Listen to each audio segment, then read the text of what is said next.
And he's like, well, I guess I'll just keep doing that, you know? If people will believe I'm a doctor, then why not? So I guess it's kind of like questioning the authenticity of like the roles that we play, and kind of what does it take to convince the world that we are something we're not. um, all right, so the next one I want to talk about is the red wheelbarrow. This really kind of shifts gears. Um, it's it's an example of what we'd call imagist poetry, which William Carlos Williams was a big fan of this type of poetry. So basically, conveying like a clear, vivid image to the reader to make us pay more attention to everyday objects, right? So, choosing this object such as the red wheelbarrow, um, it's so simple, and even the structure is so simple. It's one sentence spread out over all of these lines, um, and yeah, so it's simple in that way. It's simple grammatically in that there is no grammar. There's no capitalization, there's no punctuation. Um, and that makes it seem more casual, kind of like it's just a passing thought, but it almost makes it kind of childlike as well, right? This idea of just, not capitalizing any words, not using any punctuation. Um, so it suggests the way we might look at this seemingly trivial object is with fresh eyes, right? Almost like the way a child might look at it, right? So putting it into this kind of childlike structure of just like a simple sentence with no capitalization or anything, it almost suggests that we're looking at it, yeah, through this new lens, looking at an object in a way that we as adults who tend to overlook maybe the details that children notice. He's sort of forcing us to linger on this single image. And in terms of the object itself, right? So the red wheelbarrow, I think we don't have a lot to work with, so we have to kind of project a lot of meaning onto all of everything that he gives us. Basically, we have to project some meaning onto. Um, so in the beginning, he says, so much depends on a red wheelbarrow. And I think that we can take those words, so much depends, both literally and symbolically.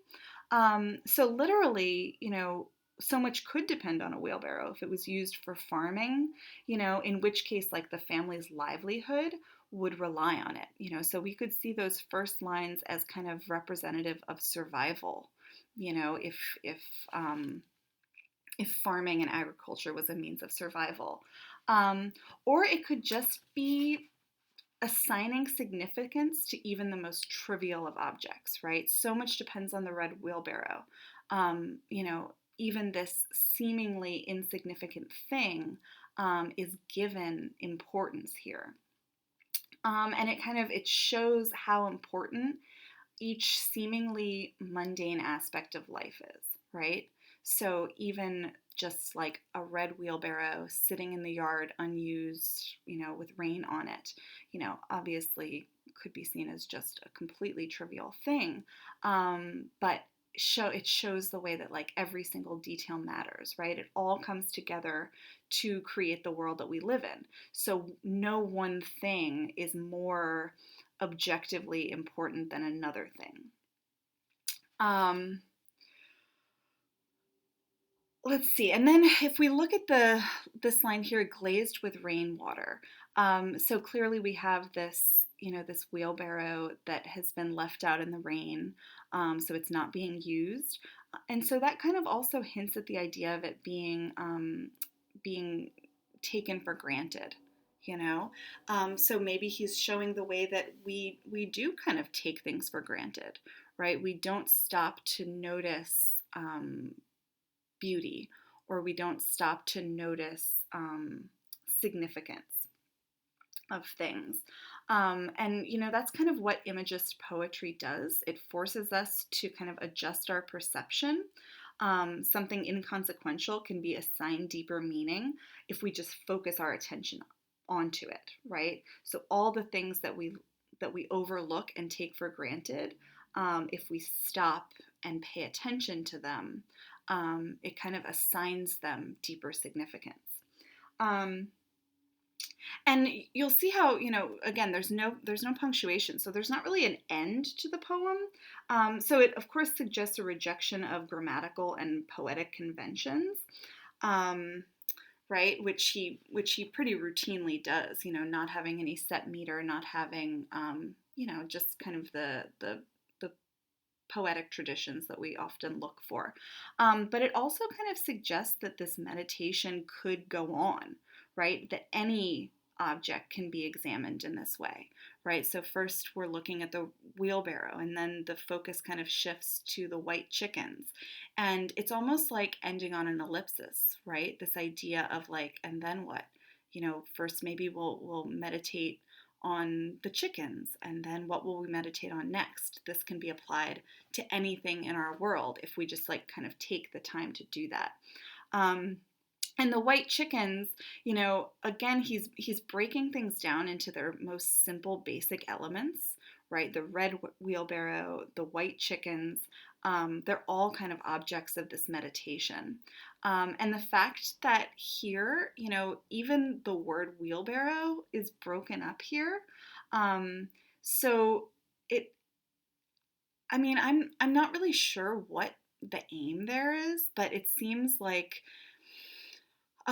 it's just kind of adding to this meditation, right? It's kind of like making you wait, making you sort of linger on these objects more than we would in everyday life. Like we wouldn't bother to linger on what we might see as inconsequential objects.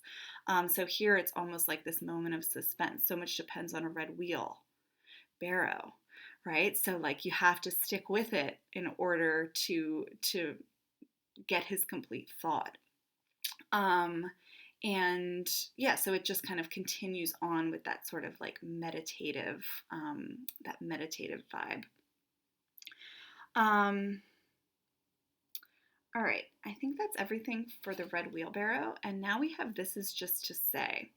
Um, this is a funny poem because it seems to literally just be like a letter or note of kind of sorry, not sorry, to a spouse or a partner. And I say sorry, not sorry because even though it's like it has like the trappings of an I'm sorry note, he never actually apologizes, right? Which is interesting. And it strikes me almost like as a satire or as kind of tongue in cheek. Um, so, okay, so it's this just to say I've eaten the plums that were in the icebox, right? So even the title is almost like just a technicality because the title is really just part of the note itself, So it's almost as if he was like, "Oh, wait, this is a poem. I have to give the poem a title. Well, I'll just use the first line as my title." And again, we have a little bit of capitalization. So in a slight way, we have some grammatical conventions. We still don't have any punctuation, so it's just kind of a stream of consciousness. Um, all right, so and I think this is very common for him, right? He writes about these everyday things without attention to conventions, right? So it gives it this kind of everyday, everyman vibe. Um, his writing isn't really about like complex things for us to kind of untangle in order to understand. And the reason that I mentioned that it was interesting that he had that allusion to Moliere with the first poem that we talked about is because that's in general, he doesn't force us to kind of like decode complex allusions and that sort of thing. It's kind of what you see is what you get, insofar as it is kind of just about trivial everyday things. But of course, by meditating on trivial everyday things, he forces us to look deeper, right? Because it's almost like this feels too simple. So what is he really saying? And I think that's, some of the conversation that happens around William Carlos Williams is, is it really just kind of what you see is what you get? Should we be reading deeply into this? Should we see these plums as symbols? Are they, sexual symbols? Are they symbols of love? Are they symbols of, you know, um, premature death because he eats them before they were supposed to be eaten?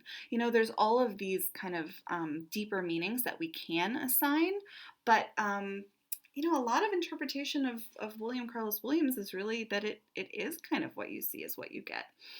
Um, all right, so if we look through it, again, the title kind of bleeds into the first stanza. There's, it's broken up into these 4-line stanzas, so there is some order to it. In this second stanza, he acknowledges, that you were probably saving them for breakfast, right? So here he's recognizing that they had a purpose, which kind of adds to the satirical element of, this being an apology where he never apologizes. I recognize that you were saving them for breakfast. Forgive me. Right, this is the closest he comes to apologizing because he's at least acknowledging that there's something to be forgiven. But the appeal for forgiveness isn't an apology, and then it shifts kind of seamlessly into immediately after he asks for forgiveness, he thinks back on how good they were, right? So it kind of emphasizes that tongue-in-cheek tone. It's almost rubbing it in how good they were. Like, forgive me for eating the super delicious things that I ate instead of you, and oh man, they were so good, you really missed out. Um, so again, it's like, it's not an apology. And if we consider the title, this is just to say, basically, like, I just wanted to tell you this happened. I'm not, I'm not especially remorseful about it. They were super delicious. I'm just letting you know that this happened. Anyway, so again, in terms of how to unpack this poem, it's kind of up to you. Like, if you think about the plums, as being this kind of like this, like fruitful, kind of luscious thing that might hold deeper meaning, that might, hold some sort of like sexual meaning or some sort of romantic meaning. It's possible. Again, this idea of, eating them before their time, you could see as some sort of like premature death, or some sort of, I don't know, maybe like sexual withholding, right? There's so many different things that you can, again, that you can sort of project onto this because he doesn't really give us a lot. But I think that what he does give us is just a glimpse into everyday life, right? And so that is kind of the gist of Imagist poetry, is taking these like small things that feel really trivial or mundane and kind of forcing us to look at them a little bit more closely. All right, so that's what's happening with William Carlos Williams. Hope this was helpful.